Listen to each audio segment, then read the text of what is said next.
ایک ولی تھے، شعر پہ سفر کرتے تھے. غوث پاک کے بارے میں سب سے مستند کتاب کا نام لکھ لو، بہجت الاسرار. امام شطنوفی کی کتاب ہے. تھانوی تک نے لکھا کہ یہ بڑی معتبر مستند کتاب ہے، حدیث کے انداز میں لکھی گئی. کس نے کس سے سنا، راویوں کا پورا ذکر. وہ کہتے ہیں بڑی مستند کتاب، اس میں سے واقعات سنا رہا ہوں، ادھر ادھر سے نہیں. وہ شعر پر سواری کرتے تھے، جہاں بھی کہیں کسی سے ملنے جاتے کہتے میرے شعر کے لیے گائے کا انتظام کرو. تو ان کو ایک گائے دینی پڑتی، وہ شعر کھاتا تھا.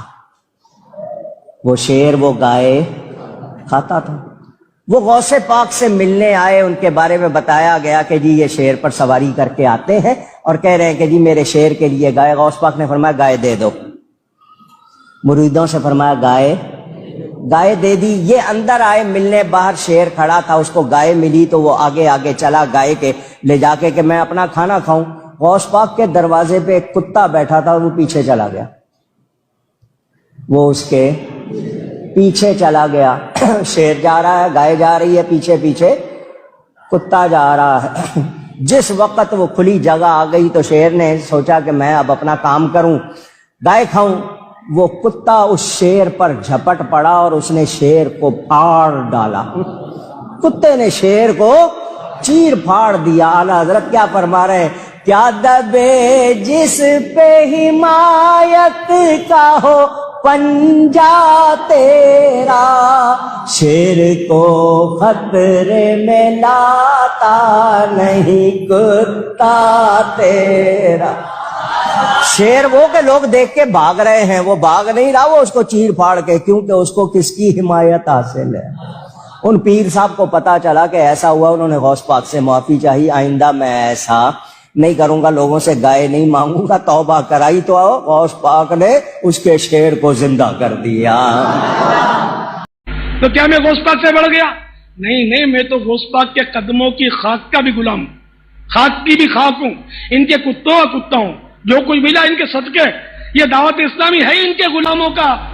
ہم کہتے ہیں ہم غوث پاک کے گلی کے جناب ولی تو ہیں نہیں کہ ہم کہیں کہ آپ کا قدم ہماری گردنوں پر.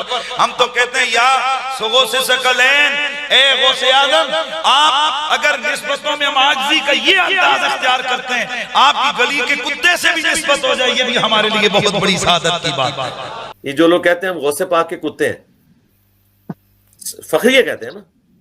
وہ اعلیٰ حضرت کا شعر بھی انہوں نے پیش کیا ہے کہ شیر کو بھی خاطر میں نہیں لاتا کتا تیرا. اور کوکم رانی صاحب نے واقعہ بیان کیا تھا، کتے نے جناب شیر نو چیر پھاڑ دیتا. گورے نے سن لیا نا، انہوں نے کہنا یار یہ شیر جو ہے، شیر کا کوئی نکا جا بچہ ہونا ہے، تو کتا کوئی پتہ نہیں کوئی وڈے سائز کا ہونا ہے نہیں. لیکن وہ یہ بھی نہیں کر سکتے کیونکہ وہ کہتے ہیں کہ وہ شیر ہو سی جو پوری گائے کھا جاتا سی، انج ہوتا ہے والا.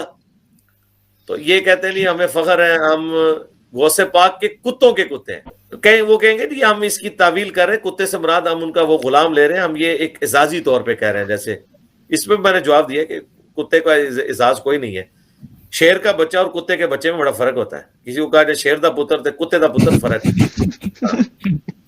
وہ نٹوریس مثال وہ نہیں آپ دے سکتے. ہے شیر بھی حرام لیکن کتا بھی حرام. لیکن شیر کی مثال تو حضرت علی نے صحیح مسلم میں نا کہ میری ماں نے میرا نام حیدر رکھا ہے، شیر ہوں میں. یہ ان مانوں میں نا. ان سے ہی پوچھیں کہ شیخ عبد القادر جیلانی اور ہمارے درمیان جو مرتبے کا فرق ہے، اس سے زیادہ فرق شیخ عبد القادر جیلانی اور حضرت واشی میں نہیں، ان کے گھوڑے میں بھی نہیں، ان کے گھوڑے کی پاؤں کی خاک میں بھی نہیں، بلکہ وہ خاک جو ان کے نتنے میں بیٹھے اس میں ہے. یہ کہتے ہیں نا ایسی ہے. اچھا یہ تو موٹی بات ہے. چلیں، جتنا ڈفرنس میرے اور شیخ عبد القادر جیلانی میں ہے، آپ کے اور شیخ عبد القادر جیلانی کے اندر وہ ڈفرنس ہے، اس سے زیادہ ڈفرنس نبی علیہ السلام اور شیخ عبد القادر جیلانی میں ہے مرتبے کا. ٹھیک ہے نا. کیونکہ بعدز خدا بزرگ تو ہی قصہ مختصر. ہم تو ہو گئے عبد القادر جیلانی کے کتے، یعنی ہم سے مراد یہ لوگ. تو عبد القادر جیلانی کس کے ہیں؟ ظاہر ہے ان سے ہی سیکھا ہے نا ہم نے، ان کے تو وہ بھی اپنے آپ کو کسی کا پیش کرے نا. ایسے ہی اگر میں کہتا ہوں کہ جی میں ایک حضرت علی کا غلام ہوں، تو حضرت علی بھی تو اپنا غلام کسی کو کہیں نا تو وہ کہتے ہیں میں رسول اللہ کا غلام ہوں. تبھی چین اوپر تک جاتی ہے نا. ہیرارکی تو ایسے ہی بنتی ہے نا, ایک سب آرڈینیٹ ہوتا ہے, اس کا سینئر ہوتا ہے, اس کا سینئر ہوتا ہے. یہ تو نہیں ہوتا کہ ایک کرنل کہتا ہے کہ میرے اوپر کوئی بھی نہیں ہے, اس کے اوپر بریگیڈیئر ہے, اس کے اوپر جو ہے وہ جنرلز آ جاتے ہیں. یہ تو نہیں ہو سکتا کہ ایک کیپٹن کہے کہ جی ناس نہیں تو میرے انڈر ہے لیکن میں کسی کے انڈر نہیں ہوں. تو اسے کہا جائے گا بھائی تیرے اور جنرل میں تو بہت زیادہ ڈفرنس ہے. تو ہمارے اور شیخ عبد القادر جیلانی میں جو ڈفرنس ہے اس سے 1 خرب گنا شیخ عبد القادر جیلانی اور نبی اسلام کے درمیان فرق ہے. تو اگر یہ لوگ شیخ عبد القادر جیلانی کے کتے ہیں اور یہ ایک فخریہ چیز ہے تو پھر عبد القادر جیلانی کو بھی تو کسی کا ہونا چاہیے نا. یہ لاجیکلی بات ٹھیک ہے کہ نہیں؟ تو بتائیں وہ کس کے ہیں. اور اب آپ نے اس پہ غصہ نہیں کھانا کیونکہ یہ تو ایک فخریہ لقب ہے نا. ہاں جی, وہ کس کے ہیں؟ تو اس کے اوپر یہ سیکھ پاؤ جائے تو ان کو کہ پھر یا کرو, تم لوگ انسان ہو کے اپنے آپ کو ایک بندے کا کتا بنائے ہوئے ہو جبکہ تمہارا اور اس کا ڈفرنس بہت کم ہے. جس شخص کے ساتھ اس کا ڈفرنس ہے اس کو اس کا کتا ماننے کے لیے تیار نہیں ہو رہے ہو, رسول اللہ کا کتا اسے ماننے کے لیے تیار نہیں ہو رہے ہو. تو اس کا مطلب ہے کہ پھر تم نا وہ 2 نمبری کر رہے ہو ہمارے ساتھ. اور اگر تم کہیں ہم سے شرم کرتے ہوئے کہہ ہی دو کہ عبد القادر جیلانی ان کے ہیں, یہ ویسے نہیں کہیں گے, تو پھر ہم یہ پوچھیں گے کہ یہ حق آپ کو نہیں ہے کہ کسی کو کسی کا کتا ڈکلیئر کرو. بتاؤ عبد القادر جیلانی نے بھی یہ بات کہیں لکھی ہے کہ میں نبی اسلام کے گھر کا کتا ہوں؟ اور اگر انہوں نے یہ بات نہیں لکھی تو سرکار پھر یہ ماننا پڑے گا کہ عشق و سرور کے جو خیالات آپ کے دماغ میں آئے ہیں نا, عبد القادر جیلانی تو آپ کے مقابلے میں شاہی کوئی نہیں ہے, اسے تو عشق کے اظہار کا پتہ ہی نہیں تھا جو آپ لوگوں کو پتہ لگا ہے. یہ ماننا پڑے گا نا. یہ وہ عشق کا معیار تھا جو عبد القادر جیلانی کو نہیں سمجھ آیا, جو آپ لوگوں کو اب سمجھ آیا کہ یہ سب سے بیسٹ وے ہوتا ہے اپنے عشق کے اظہار کا. کاش عبد القادر جیلانی بھی اپنی زندگی میں اپنے آپ کو کسی کا کہہ جاتے, وہ نہیں کہہ سکے.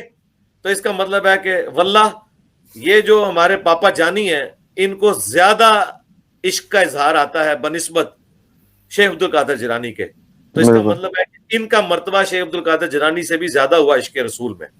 اور اگر ان کا مرتبہ شیخ عبد القادر جیلانی سے زیادہ ہے تو پھر آپ سمجھ لیں کہ شیخ عبد القادر جیلانی کی عزت کیا رہ جائے گی دنیا میں اگر ان کا مرتبہ ان سے زیادہ ہے. ابھی تو میں وہ بات ہی نہیں کر رہا کہ وہ صحیح مسلم میں حدیث ہے کہ حضور کی چارپائی کے نیچے کتا چلا گیا تو حضرت جبرائیل اندر ہی نہیں آیا, کہا یا رسول اللہ سے پہلے باہر نکالیں کیونکہ ہم فرشتے ان گھروں میں داخل نہیں ہوتے جہاں کتے ہوں. ہاں مدینے کے تھے, مدینے کا اوریجنل کتا حضور کی چارپائی کے نیچے ہونا تو فرشتے نہیں داخل ہوتے. اور مدینے کے جعلی کتے پاکستان میں بیٹھے ہوئے اگر داخل ہوں فرشتے تو اس گلی چ بھی نہ لنگن. ہاں یہ مسلم شریف کی حدیث ہے, حضور نے وہ کتا نکلوایا تو پھر وہ حضرت جبرائیل آئے, کیونکہ بخاری مسلم دونوں میں حدیث ہے کہ جس گھر میں کتا اور تصویر ہو نا وہاں رحمت کے فرشتے داخل نہیں ہوتے. اگر تمثیل بیان کرنی ہے تو تمثیل وہ بیان کریں کہ جو بیان ہوئی ہے اس طریقے سے.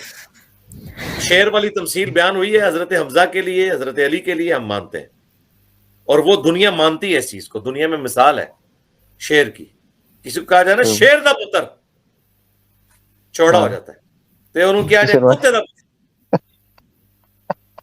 تو چوڑا ہوتا ہے. ہاں